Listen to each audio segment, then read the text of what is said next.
Hey everyone, and welcome to the Therapeutic Podcast. As the name suggests, this podcast is everything about therapy and mental health, which is hosted by two counseling psychologists who have a lot to say and who would otherwise just sit beside a fireside and talk about it. So instead, here we are. Thanks for tuning in, and I hope you enjoy.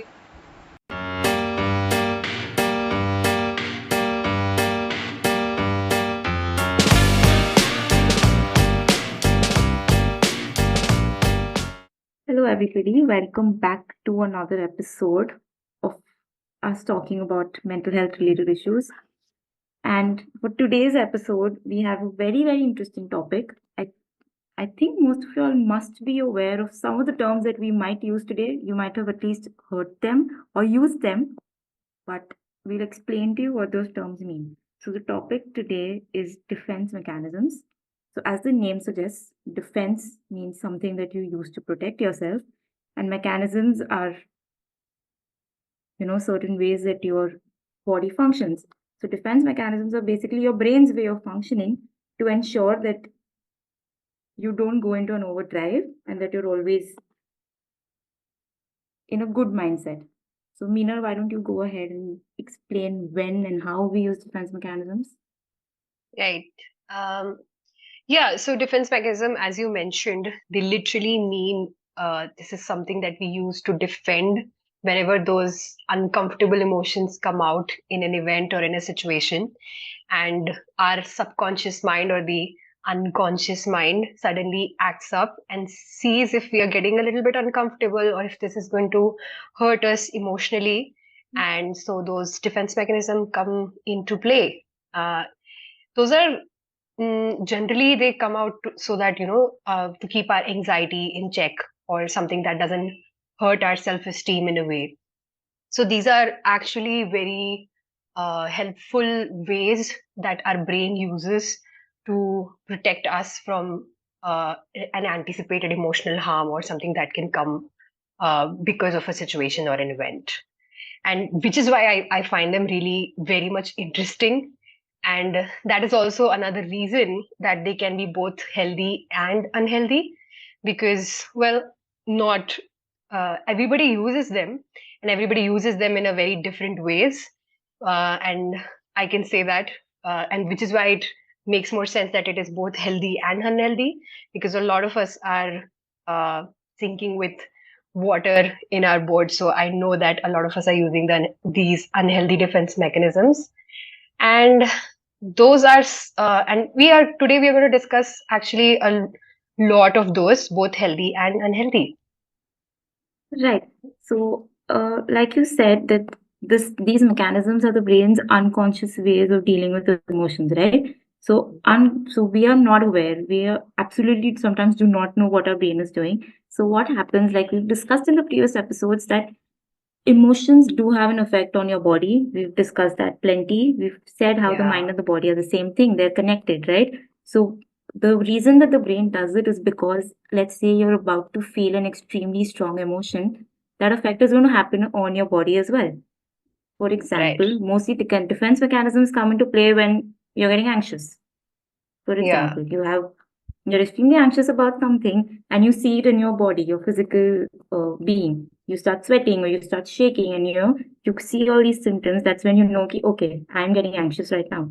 So that's when your body decides, your brain decides, okay, I'm going to relax myself by employing a defense mechanism so that everything stays in equilibrium.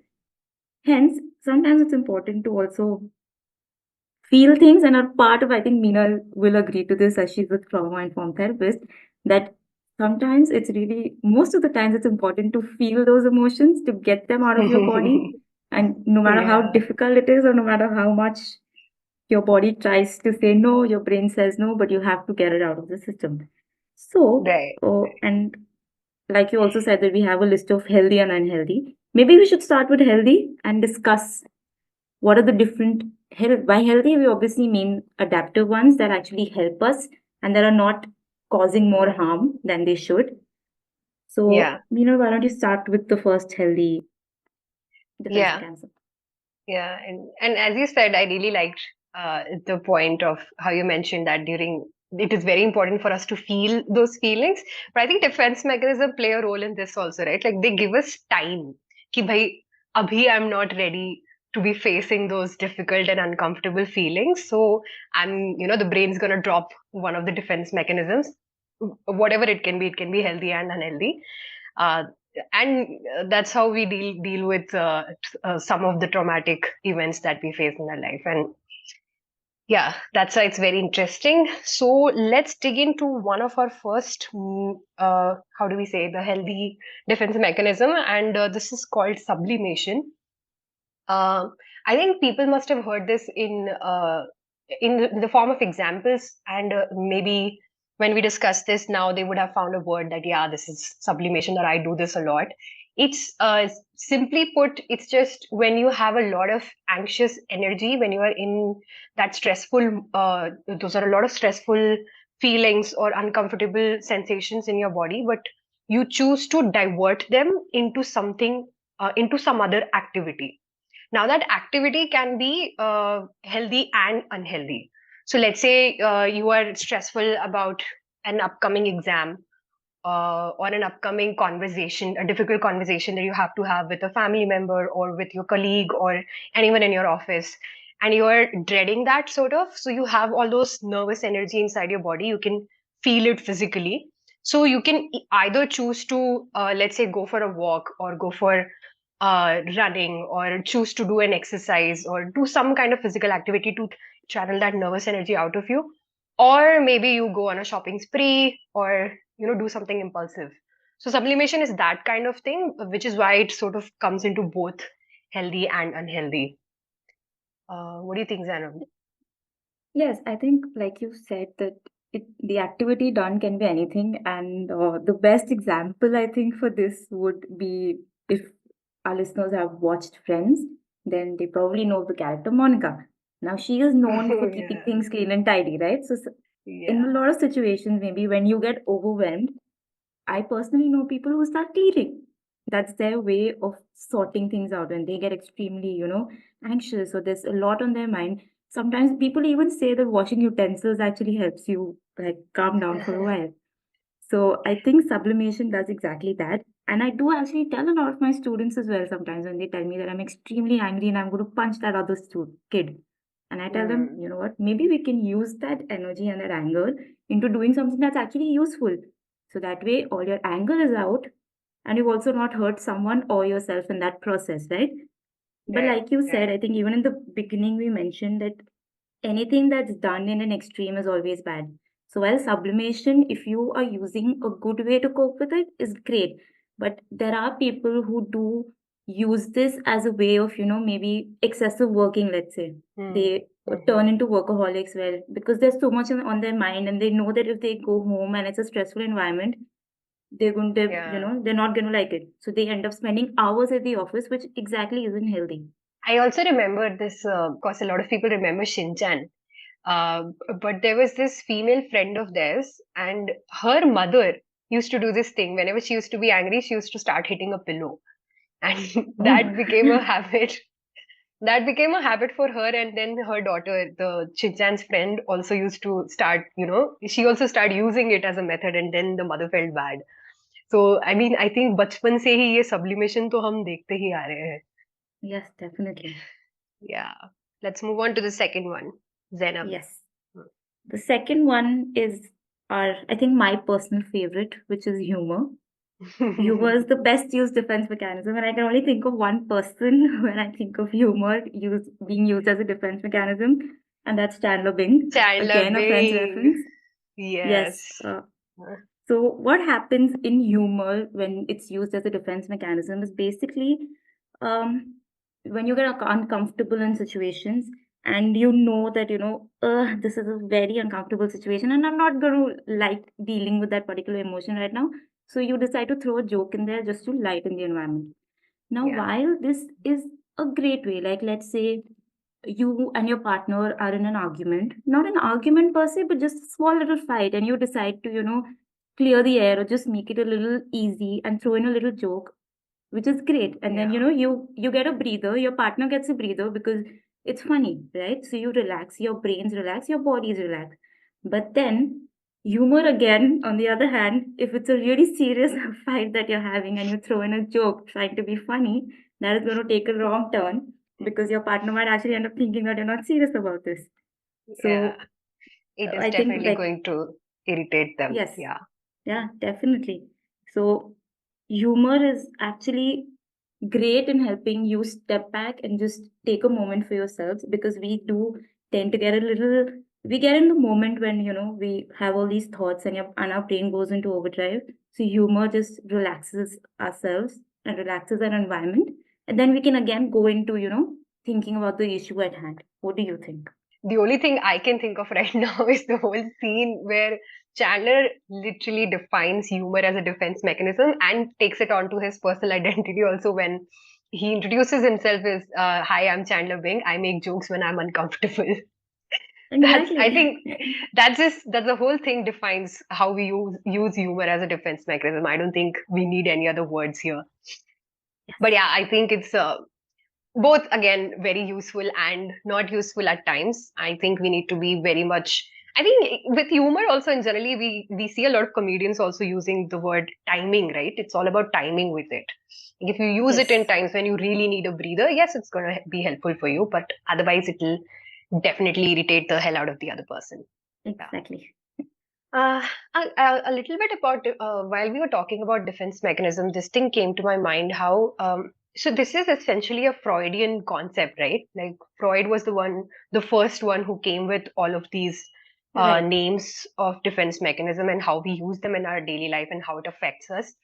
And Yes. I remember he used to use them as data points and like information that he used to collect from his clients, and then help them understand why it came into play and like what could have been the patterns that led them into using this as a defense mechanism, and then use Hmm. that to help them into Right.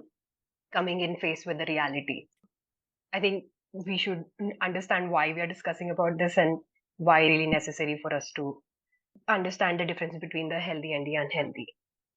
Okay, so moving on to the third one, let's take up anticipation. So Hmm. anticipation is the I how the word it explains itself, anticipating the worst cases that could happen when you are let's say you're planning an important event, or something important is coming up for you, and you know that it's very a lot of things could go wrong, so you start to anticipate them and maybe take measures to be prepared for that challenging event. So that generally is anticipation. Now this could again blow out of proportion. You could go into the extreme cases of anticipation, and when we sort of help, we actually do this in our therapy also, right? Like we make our clients imagine what could Yes. be the worst that could come out of whatever that you're trying to deal Yes. with. And when they come up with things and they can be very I don't want to say absurd, but it totally makes sense how our minds work in that way, right? Like we want to Yes. imagine the worst of the worst thing that can happen. Again, if I am allowed to make another Friends reference, I would like to take that when there was the scene with Monica and Chandler's wedding, and Chandler had he ran away, and Yes. the Phoebe and Rachel, they were all trying to find him, and at the end when Rachel was not like वो भटकाने का कोशिश कर रही थी Monica को, but she couldn't do it Yes. anymore, Yes. and just when she was trying to reveal, Phoebe comes in, and then they say कि we cannot find Chandler's vest. Right. And then Monica is like, okay, oh my God. And I thought that the worst has already happened. So I can imagine her actually listing things down that, and she was actually doing it also while preparing for a wedding, all the things that could go wrong. And, I need to be prepared Yeah. for it. So yeah, I think Monica is the best example for anticipation. But I think I did read this somewhere that as humans, we are programmed to think negatively first and then Yeah. positively.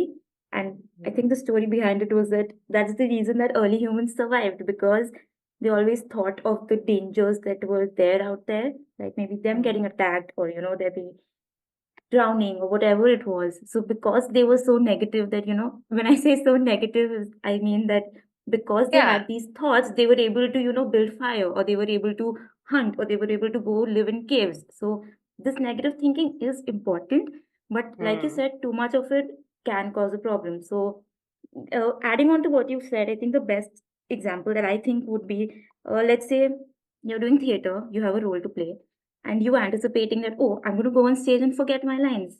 So you start, Hmm. rehearsing with a friend constantly, which is a good Hmm. thing because you are getting ready for the part. But because you've, let's say it goes the other way around, that you've anticipated that something is going to go wrong, that you completely blank out, that you just decide to not do it anymore and you back out the last minute. Now that is something that is not right. And it's going to Yeah. cost you because, you've obviously committed to being a part of the play, and now you're stepping back because you've anticipated everything going wrong, that now you really don't know how to go ahead with it. I Hmm. think I think. it's important for our, yes, listeners also to know that we are mentioning the good and the bad sides. All these are healthy ways of coping, but I think it's also important for us to let you know that if it's an extreme, then it can go wrong as well.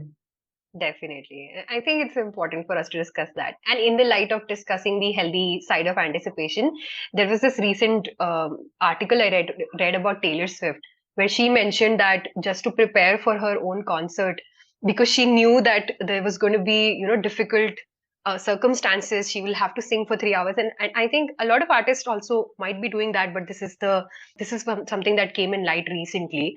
And she was, she used to prepare for a 3 hour long concert and run on her that machine, The that running treadmill, machine, the yeah. treadmill, right? Running machine, the treadmill, that she used to do that. And for fast songs she used to sing fast and jog Right. also fast. So ये भी एक तरीके का anticipation है, like she anticipated that she wants to interact with her fans very well, which is why she knew that she will have to be very much prepared so that she will not be out of her breath and completely, zoned out when she wants to actually talk to her fans. So that's a good example of anticipation. She really used it very well. Yep, I think that's the perfect example of anticipation. And Yeah. hopefully all the Taylor Swift fans will agree and be proud of her. Oh, Okay, yeah. so the next defense mechanism that is a healthy defense mechanism is suppression. Hmm. Now, suppression basically means suppressing. In Hindi, it means dabana, to put it inside and not to let Yeah. it go out, right? Yeah. So, suppression is something that we do consciously, where we consciously decide that we do not want to think about this anymore, that it's done and dusted. And I think this is maybe the word is not used, but a lot of times I think, at least with Indians, we do say, okay, it's gone, just let it go, stop thinking about it so much, which basically Hmm. means that, okay, you know what, it's over, it's done. Why cry over spilt milk anymore, right? Yeah. So it's done, Yeah. let it go.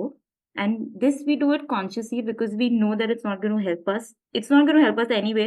By thinking about it, it's not Hmm. going to change. But the healthy way of maybe coping with it would be going for therapy.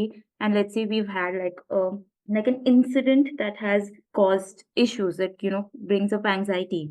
So going to therapy, dealing with that issue, dealing with those emotions, and then later deciding that you do not want to think or talk about it anymore because you've dealt with it already, is the best form of suppression, which means Yeah. that you have dealt with it and now you've decided, okay, I've had enough. I've had enough of this particular phase of my life controlling my mind for a while. So now I've decided, Hmm. okay, I'm not going to talk about it. What do you think, Meenal? Do you have something to add to it? Yeah, I mean, while you were speaking about it, no, I thought of this, that another way of calling suppression could be letting go. Like there's a step before suppression. Like if you engage into a healthy conversation, maybe if you go to therapy for that and you understand the origin of the uncomfortable or the whatever emotions that were coming up for you, and then you decide ki, हाँ ठीक है, there is literally nothing I can do about it. So I need to set it aside, Yeah. suppress, or let it go.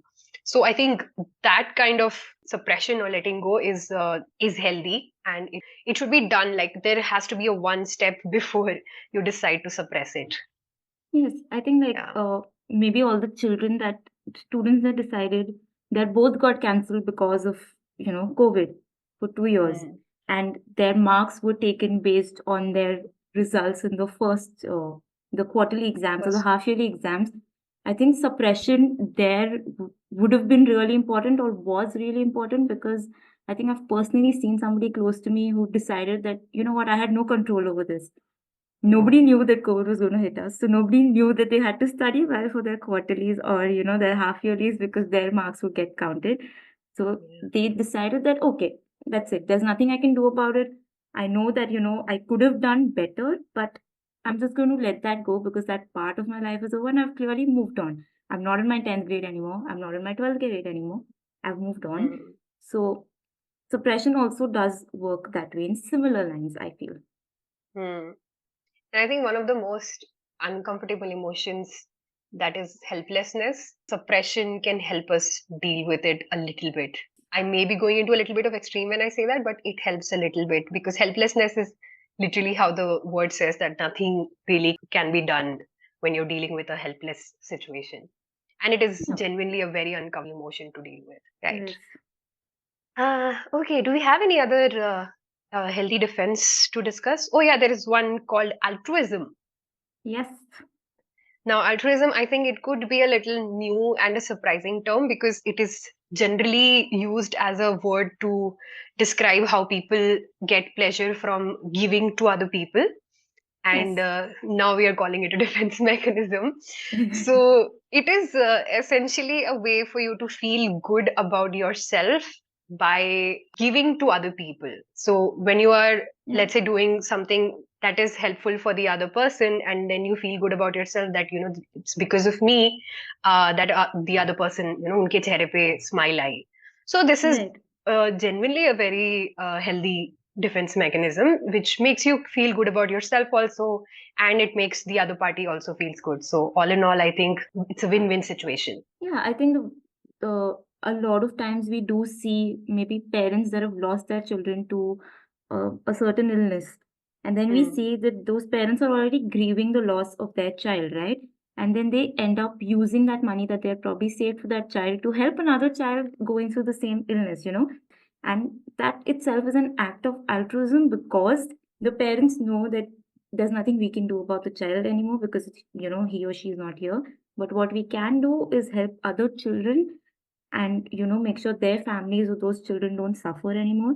And Hmm. that itself, I think, brings a sense of calmness also to them that, okay, there was nothing we could do, but at least we can help somebody else moving forward, which actually is a great way to deal with a lot of emotions. That way, you're not just helping yourself, but you're also helping other people in society. Yeah. Yeah, so the reason why we are putting it into a defense mechanism point is because it is a way for you to, and that is why we say that there are no selfless activity for you to do. I mean, of course, there might be, and I may be generalizing it, but altruism is a way where you channel those uncomfortable feelings again and channeling it into something good. So you are also feeling good here because of an act, a good act that you did for others, which is why it also is a defense mechanism. Yes, because it helps you calm down at some point. Yeah. So I think it's a great way to approach life in general. Okay, I think we're done with healthy forms of defense mechanism, right? Yeah, So yeah. now it's time to move on to our unhealthy ways. To the And I think interesting ones. yes, I Yeah. think this is quite a long list and it might feel like too much, but we'll probably give you hundreds of examples so you understand what you're trying to tell you. Definitely. Okay, so maybe we should start with an easy one that, people have heard of before. Yes, and I think Yes. I know exactly what we should go with. And it's a very interesting one. Everybody knows about it, everybody does it, Yes, and yes, it's a yes, lot of fun when you do it. And I think it's called passive definitely. aggression. Uh-huh. Uh, yeah. So it was a very funny example when I read it. Like it's literally like when you're angry with your spouse and instead of talking to them about it, you go on and wrinkle their shirt or tear out their shirt or do something to whatever piece of things that are close to them. So passive Yes. aggression is a very fun but little unhealthy defense mechanism. Yes. So it's all about expressing your feelings, but indirectly. So Yeah. maybe just giving somebody the cold shoulder is also passive aggressive when you know, and at that point, I think for the other person, it might actually feel like they're trying to talk to a wall because you shut them off completely. You refuse to talk to them, and refuse to actually tell them what has upset you, or if they've done something wrong. It's not you Yeah. being aggressive, but you just being passive aggressive, which gets the other person more aggressive, I think, to a point where they're just like, no, just tell me what's wrong, what is happening. And you're never gonna say that yes, I am angry, but I'm gonna show you that I am angry. Yeah. Yeah. It can also mean giving out like backhanded compliments as well. Hmm. Telling somebody, like, let's say you ask somebody to do something and they clearly forgot. And you tell them, oh wow, I see that you've done this very well. And then later the person realizes, ki, oh, I had forgotten about this. And, you could have reminded me in a better way and not just given me a backhanded compliment, ki, acha, because I've clearly not done it. So that also comes under passive aggression. Yeah. Yeah. It is definitely frustrating when it is coming at you. That's why aggression term here is very much apt, because it does show a lot of aggression. In passive aggression, people do also use a form of guilt tripping other people. What do Hmm. you think? Where, they probably tell the other person, ki, no, no, it's okay. I would only do it. Like, thanks for the help. And you know that the person's not helped you or tried to even help you. So you end up telling them, oh, no, no, thanks for the help. So the other person gets guilty. Ki, Arey, I was just going to, like, you don't have to. That also is passive aggression, Yeah. where maybe Yeah. the other person not given enough time to sort out this thing, the issue at hand, and then we immediately start guilt tripping them, telling them ki, it's okay, it's okay. I'll do it. Thanks for your help. Yeah, yeah. with a with a little nod. Yes. And I think passive aggression comes very with a little bit of humor, especially when you're conversing through emails. It's a Uh-huh. very in a lot of formal ways. I think formal language is the best way to show your passive aggression, because literally in formal language, I think there is no direct way of showing aggression. There is only passively it's gonna come out from you, and Yes. it's amazing how people play with their words to show that. I can't figure out an example, but I think emails definitely are Yeah, the emails. I biggest. think there's this one lady on Instagram who does the Oh yeah, show other yeah, people how to yeah. respond to rude coworkers, and her responses are usually passive aggressive. Very But much. Yeah. yes, I think they show other people how to respect your own boundary, but also in a very passive aggressive way. yes, Something healthy is coming out of the a little bit of unhealthy part. yes. Right. Okay. So let's move on to the other one, which is denial.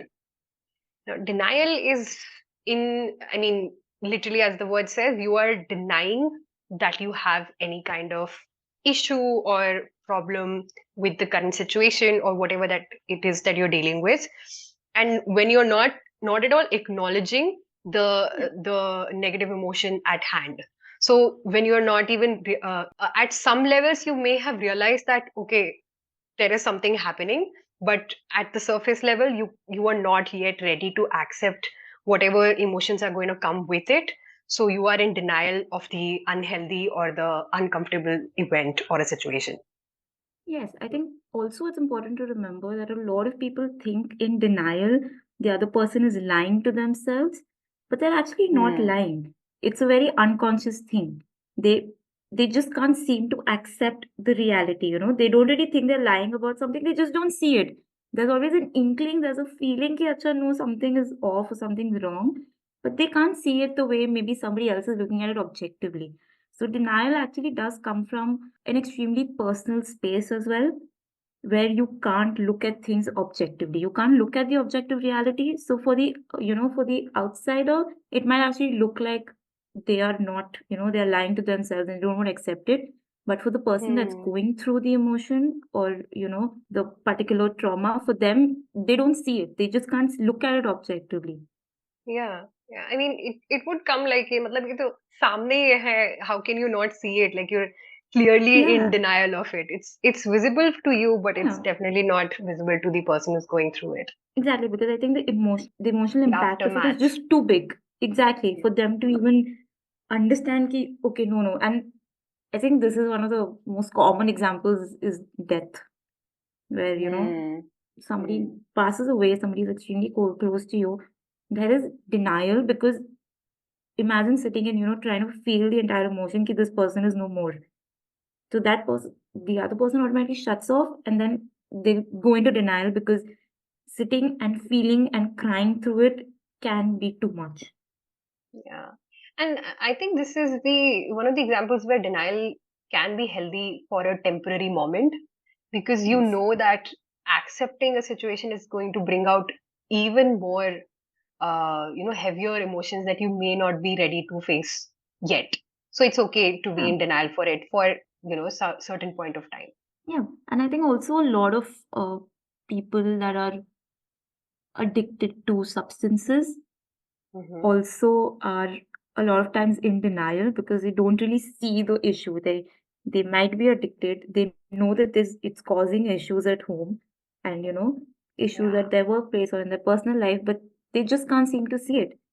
Okay, this is Hmm. wrong. And that's when we also say that okay, this person is in denial. Because they know that if they accept it somewhere, everything's going to come hit them like a truck. And that's truckload of emotions that are going to come hit them at once. And then they will not know what to do about it. Exactly. And the thing about addiction is that it starts because you have a truckload of emotions to face, and Exactly. the form of addiction that you're using, maybe you're using alcohol or any kind of drugs, it's a way of escaping from those truckloads of emotion or the reality. So it's literally denying, but in an unhealthy way, choosing an unhealthy way to Yeah. maintain your denial. Yeah. Okay. What should we talk about next? I think we can talk about one of my favorites, projection. So Yeah. projection is again, these words are pretty similar, like the meaning itself is what the defense mechanism means. So Yeah. projection is where you have certain qualities, or let's say you feel something about something or someone, and you don't like that. So you try to project it as somebody else's. Hmm. So let's say if you're the person in a relationship who cheats or who has cheated Hmm. in past.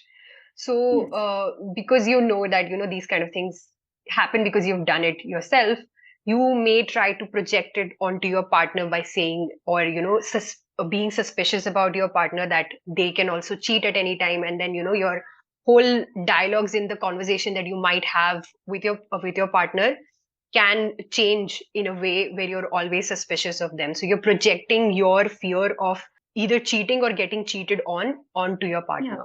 exactly. Yeah. So it's in projection, what happens is that we're trying to protect ourselves in a way that we know that we're in the wrong and we Hmm. don't want the other person. It's going to harm your self-image, right? When you realize that, Yeah. okay, the other person's going to think of me this way if I accept okay, this is happening. So I think projection is also commonly seen in friendships as well, where let's say in a big group, you do have somebody that you don't like. So the way that you Yeah. behave with them is also, in that direction. Okay, I don't like them, but you end up going and telling your other friends, dude, I don't think she likes me. Like, she's Oh always cutting me yeah. off or this, that. But in reality, that person has no idea that you don't like her. But Yeah. you are projecting your feelings that, oh, you know what, she doesn't like me, so maybe we shouldn't talk to her that much. And that Yeah. is projection. So the next time we feel like everybody's being mean to us, we should really think about, oh, okay, am I really projecting my feelings onto other people right now? Yes. I mean, what is fascinating to me about all these defense mechanisms is how they are deeply rooted in us trying to survive. So, our brain's main motto is to help us survive both physically and emotionally. So, it will do, and it has come up with so many ways. So many ways. So, we have actually discussed very few of the defense mechanisms, both healthy and unhealthy. But there are so many more that we may not even, realize it until we actually try to look at our patterns and actually think about if this is something true Correct. for ourselves. And brain has come up with so many of them, and all of them because it knows that we need to survive Yeah. in even if for a temporary bit in a situation. It's very Yes, I think fascinating. like we did say that we need to maintain equilibrium. And to do Hmm. that, if we have too many emotions to deal with, I don't think that level is going to be maintained. But meanwhile, Exactly. why don't you probably give us like a tip, to cope with unhealthy defense mechanisms? Hmm. So I think the major thing to remember about anything that we do is, I think the one dialogue comes to my mind, जो dear जिंदगी में Shahrukh Khan also says, right, कि जिंदगी में कभी भी अगर कोई चीज आदत बनती हुई दिखे तो एक बार रुक कर हमें देख लेना चाहिए कि ये किस टाइप की आदत है, कहाँ से बन रही है, क्यों बन रही है. So Right. noticing your reactions, noticing how you're reacting to a certain event. So, because all of the defense mechanisms are unconscious, it is not very easy for us to notice them on our own on a daily basis. But it is doable when we actually think about, when we try to notice the little things that we talk about, right? Like the way we are answering to a person, the way we are reacting to a situation, the way we are feeling about something. If an uncomfortable feeling is coming in, there is always this gut feeling inside us, right? So it comes with Yes. practice, it comes with a lot of self awareness, but definitely looking at those patterns and taking an interest in your own reactions, taking a little bit of break or a breather when you are, in conversation with anyone. I think that is a great way to learn about your own defense mechanisms. Meanwhile, the examples that you gave was beautiful, especially the Dear Zindagi one. I think Mhm. all most of us must have watched that movie, and well, not all of it is the proper representation of what therapies, but some of the things did mentioned in that film were correct. So, what you basically meant is that at the end of the day, it's important to be self-aware, and Hmm. self-aware means you need to recognize certain patterns. So you, like you said, that you can either do that on your own or need professional help. But the thing with defense mechanisms is that it is protecting us, right? Like we've mentioned this several times before.